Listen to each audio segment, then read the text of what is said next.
So I just read Leman Russ, The Great Wolf by Wraight, and it was pretty good. The story of the book is actually quite complex, especially considering the majority of the book is a flashback, told by Leman Russ. The main topics, however, are the animosity towards the Dark Angels, the Wolfen curse, and space wolf culture in general. There's also the war against the Duelan Empire, but this functions more as a stage on which the other events can take place. Needless to say, this book tries to do a lot in a very limited amount of pages. As a result of this, the book contains a lot of cool lore for Space Wolf fans, but it also made the first half of the book a bit hard to get through. See, the book sets up all these story arcs during the beginning, and progress only really starts happening during the second half of the book. Not to mention, as a Filthy Thousand Sons sympathizer, I was quite unfamiliar with all the Fenrisian terms, so that took me some time to get used to as well. But I'm happy I kept on reading, because the second half of the book is definitely worth struggling through the first half for. The big highlight of this book has to be the origin of the animosity between the Space Wolves and the Dark Angels. The book takes its time to really build up towards the legendary fight between the Lion and the Wolf, with every event contributing towards further hostility between the brothers until eventually they decide to, well, brawl it out, leading to a rivalry between two legions that would last for over 10,000 years. The rivalry between these two Primarchs is really cool, as we learn a lot about their fundamentally different beliefs. If you're a Dark Angel fan, this book is worth checking out just for the interactions alone in my opinion. Not to mention, the actual fight is very epic as well.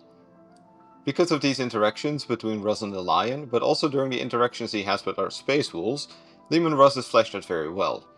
Leman isn't just a barbarian, he also cares very deeply for his legion and holds his idea of honor in high regard as well. In a way, he's a bit like Ned Stark from Game of Thrones. But not just Leman is fleshed out really well, I also really like the portrayal of the Lion in this book. Another great thing is the symbolism and the foreshadowing. I won't mention exactly what happens, but there's a certain void battle that's one of the coolest moments of foreshadowing I've read so far. The book manages to foreshadow not only the burning of Prospero, but also the Fallen, in one scene that's not even related to either one of those events. Then there's the interactions between the Space Wolves and of course the Wolfen curse. I really liked how the Wolfen curse was integrated into the story. The Wolfen are so feral that even the Space Wolves are ashamed of their existence, and this leads to quite some tension within the Legion. Wraight really manages to make the most of this, and at the start of the Wolfen subplot you might be wondering where the hell he is going with this, but again it really pays off in the end. The thing that really drags this book down is the structure. The first and the last chapter act as a meta-story, during which the wolf tells the flashback, that is the 4 other chapters.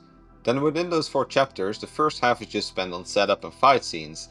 Again, this made the start quite difficult to get through, and then during the ending we get this weird, extremely rushed story about the adventures of the guy Leman was talking to.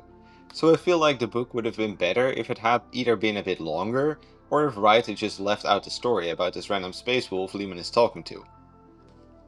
To end on a positive note, I also really like the space wolf culture in this book. The author really manages to create this vibe of Viking packs sailing across the galaxy, and I definitely appreciate the 6th a bit more after reading this. The extremely disciplined and almost statue-like Dark Angels also serve as perfect contrast to the wild wolves of Fenris, which made their image all the more vibrant. All in all, this book gets 4 out of 5 like library stars. It's a very rewarding and epic story once it gets going, which does justice to both Primarchs and their legions. If you like the Space Wolves or the Dark Angels, then this is definitely a good recommendation for you. Then on to the tier list. The Great Wolf with 4 stars arrives just below Alpharius, and well, quite a lot above Guilliman. Again, we have too little entries to currently say much interesting, but we're slowly getting there. Anyway, that's all I got for you today. Bye! If you liked this video, please consider subscribing and click ringing the bell to appease the Great Horned Rat.